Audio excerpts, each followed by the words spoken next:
નમસ્કાર મિત્રો, મારું નામ શૈલ્પેશભાઈ કાછડિયા, શ્રી હરિ મોબાઈલ ક્લાસ સુરત.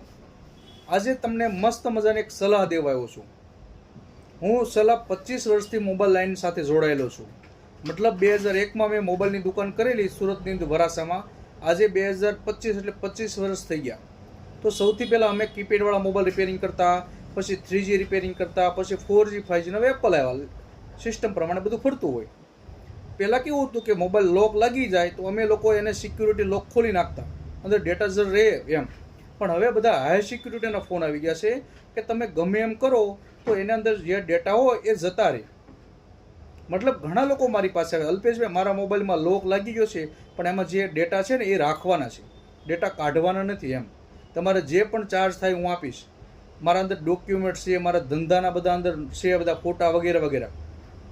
તો તમને મારી આજ નમ્ર વિનંતી છે કે કોઈ મોબાઈલની દુકાને જઈ અને 500, 400, 500 રૂપિયાની નાની એવી પેનડ્રાઈવ લઈ અને તમારા બધા ડેટા, કોન્ટેક, જે ફોટા, વિડીયો, જે પણ કાંઈ હોય ડોક્યુમેન્ટ એ પેનડ્રાઈવમાં તમે લેવડાવી લો.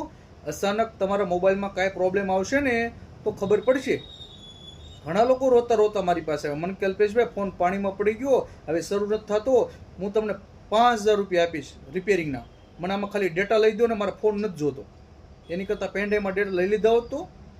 એટલે હું તમને આજે સ્પષ્ટ શબ્દમાં કહું છું કે ડેટા બહુ કામના હોય તો ખાસ રાખજો. એક દિવસ મારી પાસે એવો કસ્ટમર આવ્યો, મને કે અલ્પેશભાઈ મોબાઈલમાં લોક લાગી ગયો છે, મારા ડેટા બહુ કામના છે, તમે ખાલી લોક તોડી દો નહીં. મેં કીધું ભાઈ લોક ન તૂટે, એમાં જે પણ હશે બધું જતું રહેશે એમ. તો મને કે મારે ધંધાના ડોક્યુમેન્ટ ને બધું એમાં છે, મારે બહુ કામનું એવું છે, તમારે જે પણ પૈસા થશે હું આપીશ. મેં કીધું ભાઈ ગમે એટલે આપશો, નહીં તૂટે. ભાઈ જતો રહ્યો. પછી 50 દુકાને બતાવ્યો પણ બધા એમ જ કીધું જતા રહેશે ડેટા. પછી એટલે મારી પાસે મને કે અલ્પેશભાઈ 50000 રૂપિયા તમને આપીશ, 50000 રૂપિયા. ફોન 10,000નો અને 50000 રૂપિયા આપીશ, ખાલી મને આમાંથી ડેટા પેનડ્રાઈવ આપો. અરે ભાઈ હું એટલે જ કહું છું કે તમારો ફોન અત્યારે સેફ છે, એટલે મહેરબાની કરીને ડેટા પેનડ્રાઈવમાં 400-500નો ખર્ચો થાય એકવાર લઈ અને રાખો ઘરે.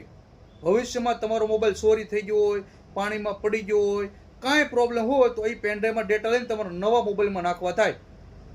તો આજે મારી નમ્ર વિનંતી છે કે આટલું તમે ચોક્કસ કરજો. અને ઘણા લોકો પાસે હવામાં હોય, અલ્પેશભાઈ અમે લોકો તો બધા ડેટા જીમેલમાં રાખ્યું છે. અરે ભાઈ જીમેલમાં હોય, તમે એનું જીમેલ બીજા ફોનમાં નાખો તો 70 કે 80% અપલોડ થાય ને પછી ફેલ્ડ આવે છે. તમને ન ખબર હોય તો હું કહું, ઘણીવાર આવે છે ને ઘણીવાર ફેલ્ડ આવે, એટલે મતલબ ડેટા ન આવે. શું કરશો? એટલે જીમેલની વાટે ક્યારેય ન રોતા, કેમ કે ઉપરથી છે ને રોજ રોજ નવા નવા ફંક્શન ફરતા હોય. અત્યારે એટલા હાઈ સિક્યુરિટીના ફોન આવી ગયા છે, તમે વાત જવા દો. કેમ કે મારી મોબાઈલની દુકાન છે, મારી